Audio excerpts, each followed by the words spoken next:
তো পাও দিয়া ডাকছেন। এখনো আরবদের মধ্যে একটা ট্র্যাডিশন আছে, দেখবেন পাও দিয়া ডাকা হয়। কেউ হারাম শরীফে যদি যেয়ে থাকেন মক্কা মদিনা, দেখবেন চিত হয়ে শুয়েছেন মসজিদে, হয়তো আরেকজন এসে আপনারা ডাকবে, তো আমার দেশে তো সুন্দর করে হাত ধরে বলবে ভাই উঠেন, আর ওদের হলো নিয়ম হলো কোন পাও দিয়ে আপনারা গুতা শুরু করবে। আপনি কত বড় বেয়াদব, হারাম শরীফে মানুষকে লাথি মারতেছে, কিন্তু এটা তাদের কালচার।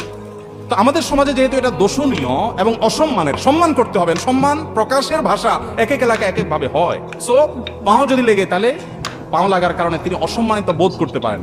আমি তাকে হাত দিয়ে বোঝানোর চেষ্টা করি, আমি কিন্তু ইচ্ছাকৃত আপনাকে পাও দেই নাই, এটা ভুলে লেগে গেছে, জাস্ট এটা একটা ইঙ্গিতের ভাষা। অতএব এভাবে যদি তাকে হাত স্পর্শ করে বোঝানো হয় যে আপনি আমার বুকের আছেন, আমি আপনাকে ইচ্ছাকৃত লাথি মারি নাই বা পাও লাগাই নাই, তো এটা নাজায়েজ কিছু না। এটা নিয়ে অনেক বড় করে ফেলেন, আরে না এটা তো শরীয়তে নাই, এভাবে বুকে হাত দিবেন কেন, মাথায় হাত দিবেন কেন, এটা মূলত একটা আচরণগত ইঙ্গিতের ভাষা। অতএব এভাবে যদি কেউ জানান দেন অসুবিধা নাই, কিন্তু এটাকে শরীয়ত মনে করবেন না। কোরআন